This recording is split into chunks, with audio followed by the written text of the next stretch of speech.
Presentation presented by Zachary Ross, who is from Marshall University.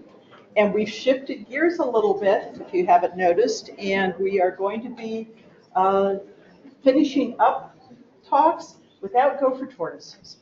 And the title of Zachary's presentation is Maximizing the Efficacy of Eastern Diamondback Translocation to Minimize Human-Snake Interactions. First, I'd like to thank everyone for having me. Yes, I realize there are no gopher tortoises in this presentation, and I apologize for that. But thank you for supporting my presentation and my research anyways. So our aim with this study, which is part of my thesis work, is to determine the effect of distance, specifically with regards to home range, on the post-translocation movements of Eastern Diamondback rattlesnakes. So in the literature, post-translocation snake movements are described as erratic, and this is often attributed to a homing behavior. Papers from across the world are starting to show that snakes are capable, at least to a lesser degree than some turtles, of homing, but that is one of the things that is driving their behavior. So we're looking at how moving them inside and outside of their home range really affects their post-translocation behavior. And we wanted to look specifically, due to my study site, at the risk of a secondary human-snake interaction post-translocation. And I'll explain how we did that. So really briefly, a little bit about Eastern Diamondback rattlesnakes. They are historically considered longleaf pine endemics. They have adapted very well to barrier and sea islands. I work on a sea island. However, they are in decline due to habitat loss. Longleaf pine is at 3% of its traditional coverage in the southeastern United States. They are currently a candidate for federal listing under the Endangered Species Act. That has not gone through, but has been in the works for a couple of years now. And in addition to habitat loss and fragmentation, we also see major causes of decline are overcollection and wanton killing. We've already discussed in some of the presentations earlier that gopher tortoises suffer when they come into human interactions from people trying to be altruistic and being really bad at it. When snakes, especially rattlesnakes, come into interaction with humans, there is rarely any altruism involved. It's, how can I kill this snake? Which is unfortunate. So they are extremely cryptic. A lot of people, when they think of rattlesnakes, they think of rattling. This is very common out west in southeastern species, especially the Eastern Diamondback. We very rarely experience rattling. To get a snake to rattle at me, I have to be actively interfering with it. That is, trying to catch it. If I'm just tracking, I've only had them rattle at me once, and that's when I got too close, which is my fault, not the snake's fault. These island snakes in particular have extremely small home ranges. At my study site, and the average home range is 9.9 plus or minus 14.5 hectares.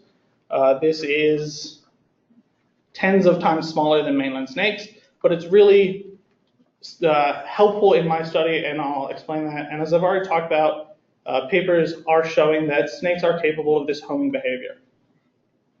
Part of being cryptic is being difficult to detect. It says up there that it's 10% for professionals. That's probably good professionals. I don't know if I rate myself at 10%, and I know for people who are not professionals, it is far lower. And I have plenty of anecdotal evidence to support that. So my study area is the Parris Island Marine Corps Recruit Depot. It is a small sea island off the coast of South Carolina. You can see it in that map. Those other circles, in case anyone is wondering, are other military installations within the classic home range distribution for Eastern Diamondbacks that this research would be directly applicable to. The island is approximately 50 square kilometers, but less than 30 square kilometers of that is actual land.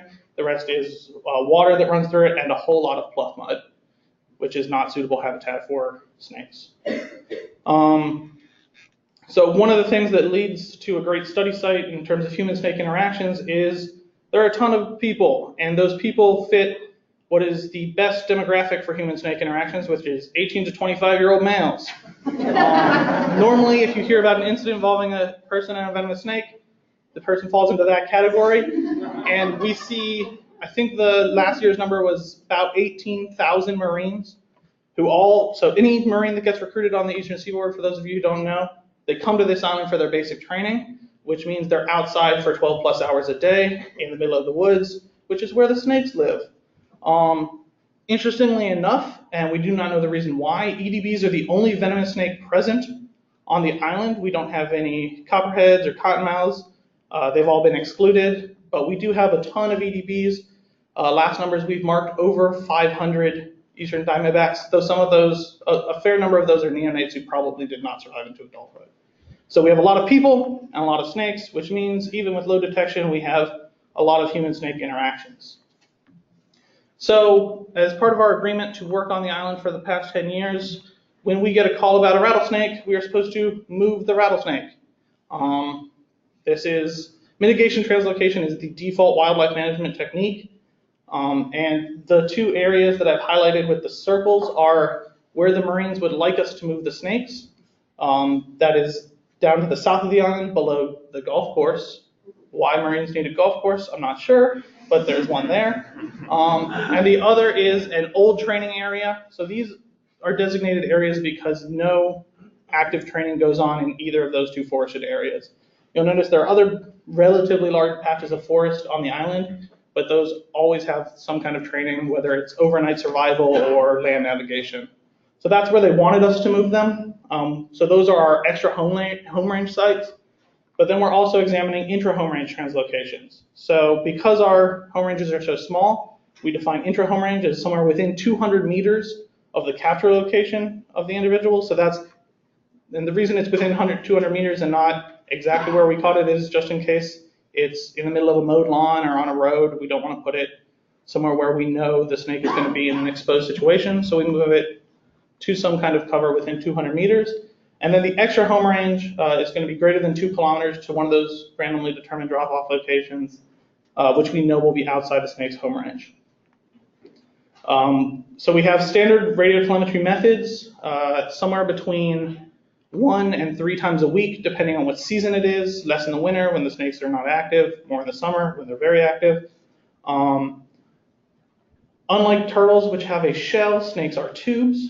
And do not take super easily to having radio telemetry units, transmitters attached to the outside of them. So most of our snakes were surgically implanted with hollow hill transmitters. Thank you, Dr. Norton. And then there were a couple where they weren't right for surgical conditions. They didn't meet the conditions we set, so we do an external temporary attachment to the rattle, which you can do with rattlesnakes, but not other snakes.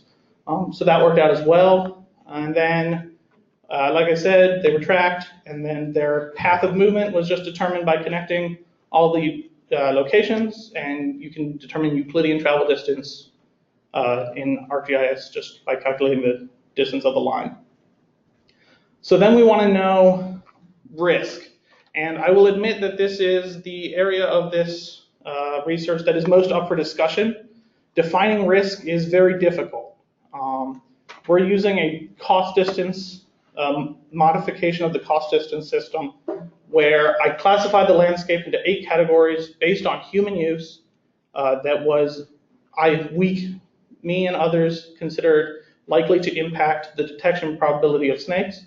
That includes high and low traffic paved areas, dirt roads, mowed areas, the woods, the middle of the marsh where there shouldn't be any humans. Each category was assigned a risk distance.